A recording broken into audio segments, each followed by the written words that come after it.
So even though this is on the calculator section, you don't need a calculator for this one. I would like you to, in this kind of question, think about, slope linear thinking, slope intercept form, and think about especially like the slope. Think about that as the rate of change, how fast something's changing.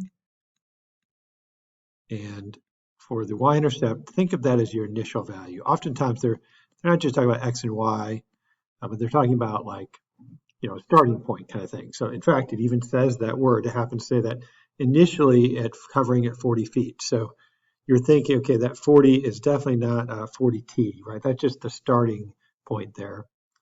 And it begins to gain altitude. So it's not losing altitude, it's gaining altitude at 21 feet per second. So per second means that's like the rate of change there, 21 feet per second. And so the answer would definitely be B. So this one's not quite linear, but it has similar thinking. The initial starting point is certainly $5, which I think all of them start at $5 here. But it does say some things tricky. So that covers up to 100 text messages. So the $5 is, it doesn't matter if you talk once, send a text once or 100 texts, it's $5, right? So I kind of like the way the graph looks here. And then you're charged some amount. So the graph is going to go up from that point. Once you reach 101 texts, it's going to start charging 25 cents. That's like your rate of change. So it's going to be a positive slope. It looks a little steep, but that's what it is. This one has the nice starting point there, but then it goes down. It's definitely charging more. So I think it's going to go up. So A seems like the better answer there for that one. Okay, so it starts off here, says he eats half the popcorn during the first 15 minutes. So the first 15 minutes is like this part of the graph, this part of the graph, this part of the graph. All of those look like that might be right. I don't think it's D because you're gaining popcorn there. It's not losing. After he stops eating for 30 minutes. So the next 30 minutes, that looks like about 30. That looks about 30. This one just doesn't look quite 30 minutes. I think I would cross out A. And he gradually eats the popcorn. So he eats some more popcorn before he finally spills it. So he eats more popcorn and then he spills the bag. This one, he would be gaining popcorn. So he'd be popping popcorn, I guess. The correct answer would be B. So here, if you, I guess I could add X to both sides. You can do this a lot of different ways. I get 20 equals X plus 15.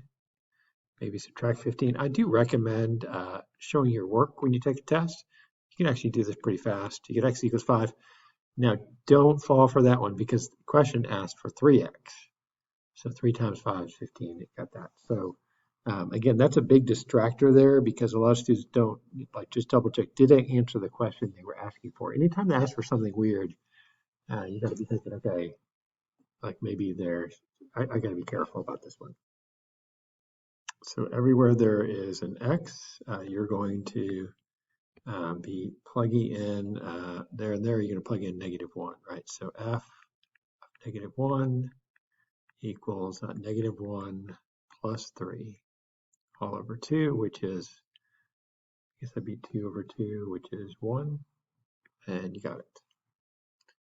So you could have used your calculator on that one. If you want to, go to a graph page, hit Control Divide and type the fraction template, X plus 3 divided by 2, graph it. You might see the point -1, comma 1 there. If you don't, you can go menu 5, 1, type in -1 in trace mode, and there you are. It says the point is -1, comma 1, so the y value there, the f of x value is 1 there. Going back to number 4, you could have, if you wanted to, I don't think it's probably necessary, but you could have used the nsolve command. Just remember that's menu 3, 1, and then 20 minus x equals 15, comma the variable solve for, in this case, x. And it says x equals 5, and then you multiply that by 3. Probably not necessary to use your calculator on either one of those, but if you wanted to, you certainly can. Okay, so this looks like just the distributive property here. So you get, I guess that would be 2x to the third. Right away, you know it's not one of those. It's got to be one of these guys. See, minus 6x squared. There you go. It's D. Always eliminate when you can. Okay, so let's get rid of the two worst answers here. So I don't think this is a good idea. You're getting only the very highest paid or lowest paid. Those could be two extremes. Maybe the highest paid are happy and the lowest paid are, I mean, that's just not representative sample to get. I think this is also really bad. I mean, it's easy, you get a lot of data, but only the people who have strong opinions typically will respond on a website. So you're kind of debating between A and B. And A isn't horrendous, but there's 50 stores and you're only really serving one store. So you're getting, they could be spread out geographically, totally different types of clientele. Unless that store is really representative, I would lean against that one. This seems like the best kind of a stratified sample here. So 10 employees from each store, survey each employee selected. That's going to give a really nice sample there. So I think that's definitely the best of the options there, I would say. Just kind of a judgment call, though. So you're really looking at the slope here. So for this person, it looks like they put $100 in every, it goes up by 100 to 200, 200 to 300. Every month it's going up by 100. Whereas this person, if you look how much there, it looks like about 50, because after 2 months or 2 weeks, I guess it's up to 400. So about 50 a week.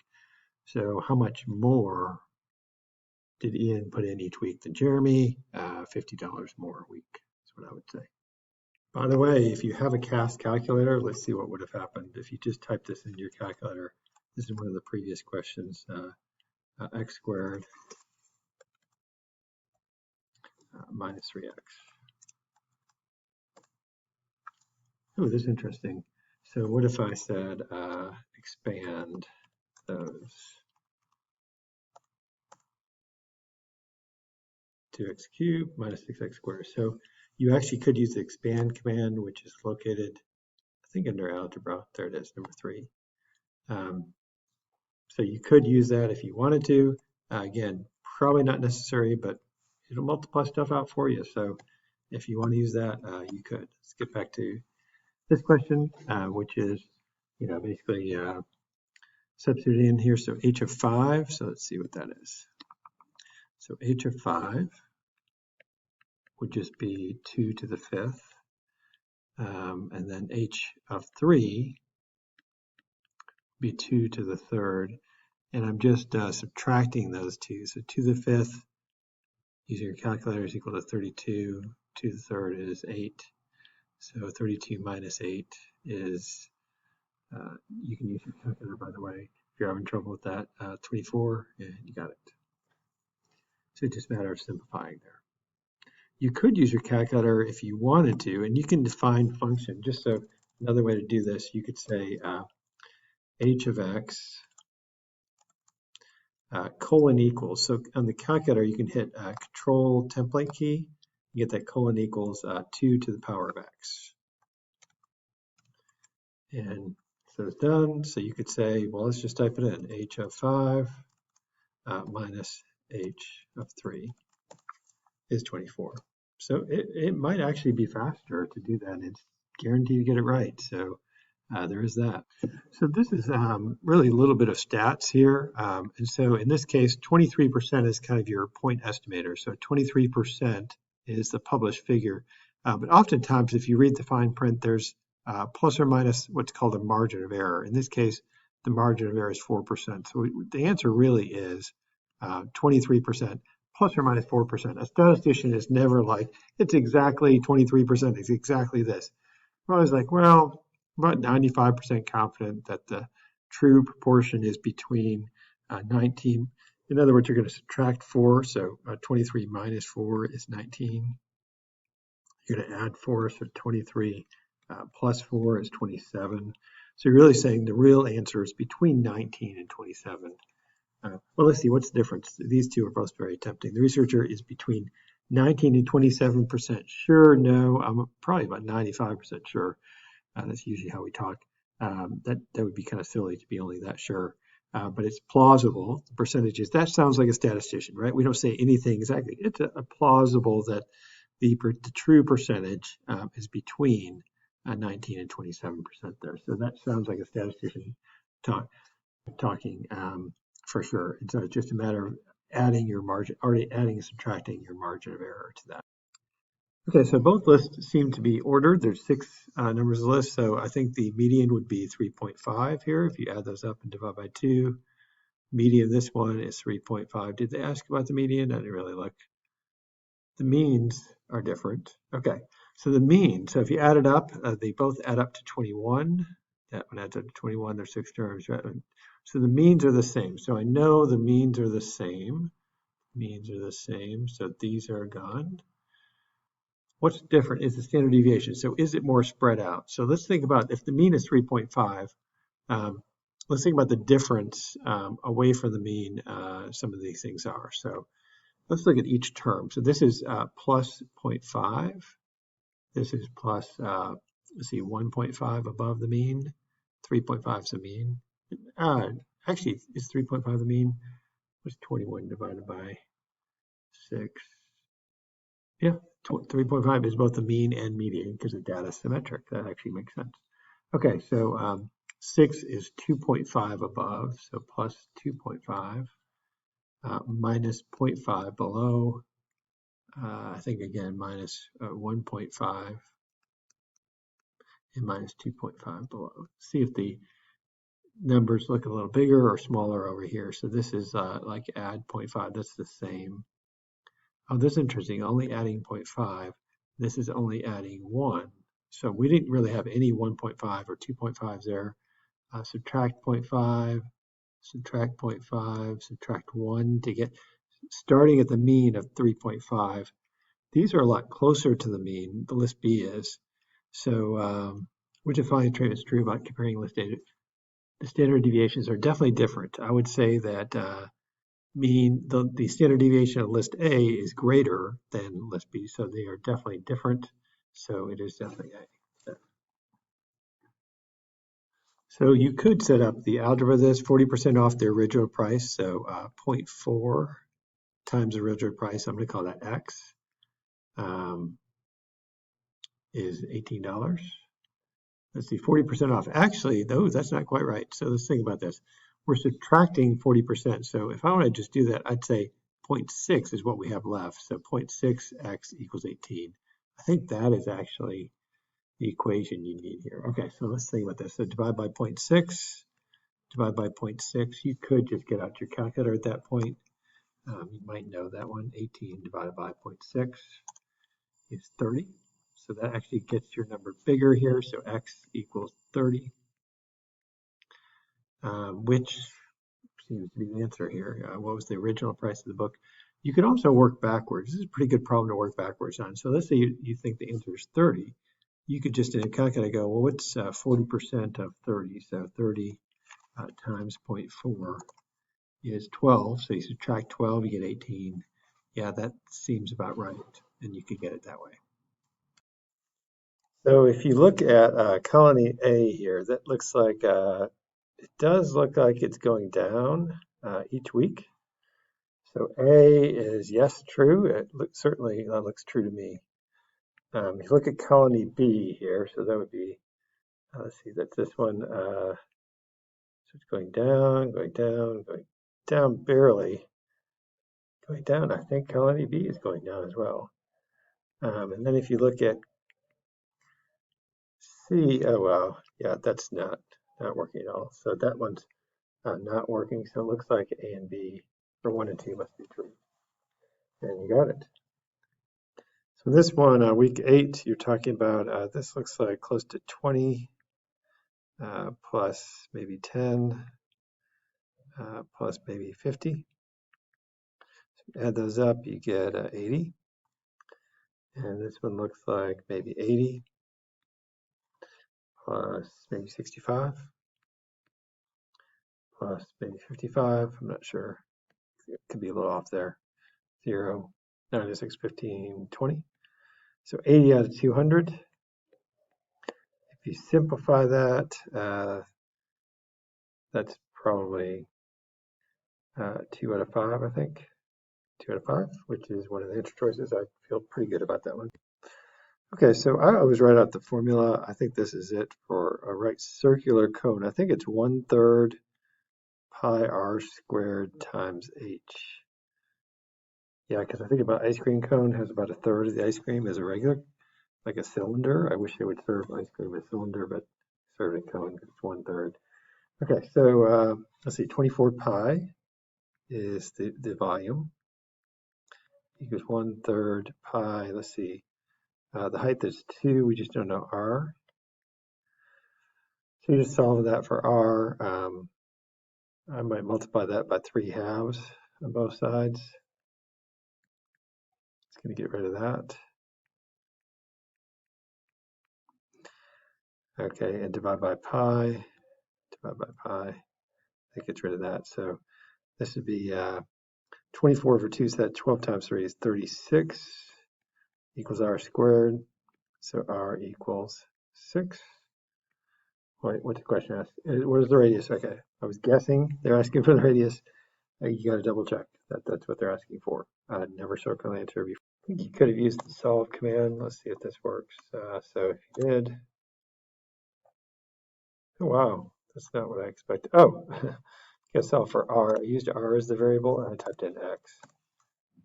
R is 6 or -6. In this case, we're talking about radius, which is only positive. So we'll take the positive case of 6.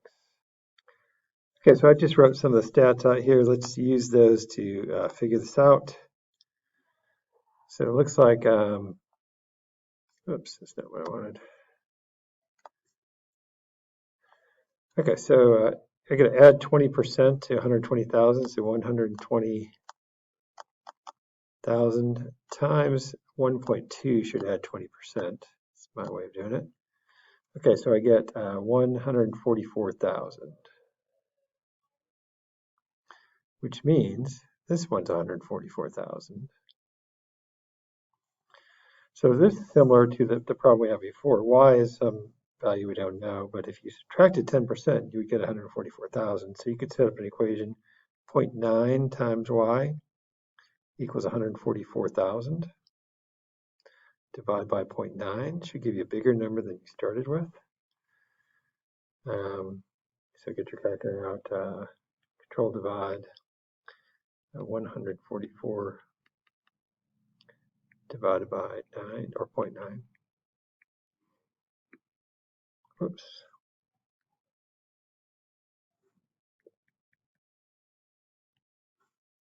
Divided by 0.9. 160,000. So y is equal to 160,000. There you go.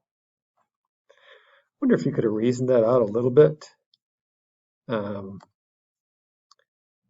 You know, right away you're thinking, okay, this one increased and that's what it's equal to then. This actually should be bigger. It had to be bigger than 144,000. I think these two are bad guesses. If I would have guessed, I would have guessed one of those. Just because the way it described it, it's got to be, you know, x increased, and really y has to be bigger than whatever that increased x is, essentially. So it's got to be bigger than 144. So let's just use the calculator for this one. We could do this by hand, but solve, just type that in. V equals 4/3 times pi, it's right down here, times r to the third. Oops. Pi times r to the third. I want to solve that for, let's see, it says, because the radius, right? So r, oh wow, it's not what I expected. So by the way, cube root is, but it's not what I expected at all. So did I type it in right? Pi times r cubed. Sometimes the calculator, boy, when you do this, it really, I mean, you can probably tell 1/3 is a cube root. So but it kind of does 6 in the numerator there. It looks like 6 divided by 2, which is, well, 6 divided by 8, which is 3/4. I think D is actually the answer, but that didn't turn out what it liked. Okay, so trying to think how to get that to look better. Sometimes the form of that answer in the calculator just, maybe that's why they asked it that way, I guess. So if you want to solve this for R, there's a bunch of different ways to do that. A lot of students would multiply by the reciprocal first. So you can multiply both sides by 3/4. Right, so you get 3v over 4 equals pi r cubed. Divide by pi. Divide by pi, I'm just going to put it there. Take the cube root of both sides. And you get r on the right, and you get that on the left. So it is that one, but boy, that was not friendly. So evidently, this particular student did never say never. So I guess you would add these guys up. That looks like, let's just get our calculator out at that point. So 24.3 plus 13.5 plus 30.9. Although you could have subtracted 31.3 from 100 to get 68.7. That would have been an okay way to do it. So that's 68.7 is the total of those three guys. So really just looking for the fraction here. We want, so the fraction would be 30.9 is what we want, 30.9 divided by 68.7, which is 44.9 or 45%. You got it. Okay, so this one, right away we see this negative. That means the parabola is opening down, which means this is definitely going to have a maximum. So definitely not looking for a minimum, be a maximum. This moves it 3 to the right. This moves it 3 up, or a up, I should say. And so the ordered pair of that point would be, I guess, would be positive 3 and positive a. So D would be the answer there, because remember we're shifting right. It's a positive direction. It's going to be positive 3 there. So that formula is y equals a times x minus h squared plus k for a parabola. Okay, so this one is, boy, you got to really think about it. Sometimes it helps to put numbers to things. So you got a bunch of numbers here, but 84 is the largest number in the set. Just so I can picture it, I'm going to say 10 is the smallest, just for something there. And then the new data set is the same as the old one, I think. But instead of just stopping there, they add one more number. It's going to be 96. And so what changed by 12, exactly 12 greater? Well, the mean, I don't know how much it changed, but probably not 12, doesn't look like. The median, I doubt the median changed at all. It's possible. With the range, I think it would have. The range would have been 74. Biggest minus smallest is 74. The biggest minus smallest is 86. That's exactly 12. I think it's the range. Standard deviation, definitely not. It's a little bit more spread out, maybe, but not 12 more spread out. So that would be not X. So this one, it basically tells you, hey, plug that in, 20% of that one. So the here and here, you're plugging in 100 basically. So at that point, I might just get on my calculator, right? So menu, it's algebra, solve, 0.1x, 0.1 times x plus 0.2 times 100 equals 0.18 times parentheses x plus 100, comma, the variable we're solving for, which in this case is x. Let's see. Okay, so I put 0.1x plus 0.2. Let me see if that works. There we go. 2275. So x equals 2275. how many milliliters would he use? So actually, I think if you had typed that right, I think I hit a slash mark instead of a decimal there. The decimal in the right spot. I think we got a little better answer. 25. How many milliliters would be 25? Sorry about that. I just typed a slash mark instead of a decimal there. So you get a picture. The first year she invited 30 people. Second year, I guess it'd be 60 if you double that. The third year, 120. This is not linear growth. The fourth year, 240 and so forth. This is exponential growth. So it's definitely exponential, not linear. And it's growing, right? This is growing, increasing. We're doubling every year here, so that would be D. Okay, so the y value seems to be subtracting a to get to the next term. So rise or run, that's minus a. The x value seems to be adding 2a, so positive 2a. So the slope, I guess, would be negative 1/2, right, would be the slope. The y-intercept would be, let's see, when x is 0, oh, that's, I guess when x is 0, it would be, oh, x, that's negative a, would be that one. Boy, it's not easy. This would be, I guess, positive a, when that's negative a. When it's 0, boy, halfway between 0 and a, I guess. I think that would be it. Okay, so let's at least get the slope of negative 1/2. So slope is the opposite of a over b in this form. So opposite of a, so that would be opposite of 1 over 2. So this might be it. This might be it. These are not it. So it's got to be one of those.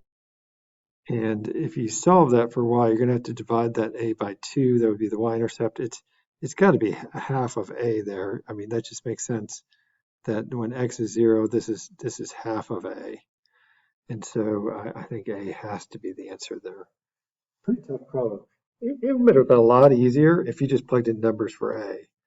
Let's just do that. If you plugged in, say, 2 for a, that would make this one 2. 2 times a is 6. 5 times a is 10. Oh, this is so much easier with numbers. Figure out the slope. Figure it out. Work it out with numbers. It's going to make it so much easier on you. You're going to like that a lot better.